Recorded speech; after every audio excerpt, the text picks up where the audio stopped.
Drinking water upside down can stop hiccups in seconds, and it's all about tricking your diaphragm into behaving. Most people think you just have to wait them out or hold your breath, but there's a faster, weirder fix. Here's how it works. When you bend over and sip water from the far side of the glass, you force your diaphragm to reset its rhythm. That sudden change interrupts the spasm causing your hiccups in the first place.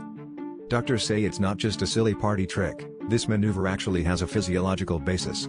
The awkward position and focused swallowing distract your nerves and muscles, flipping the switch on those annoying hiccups.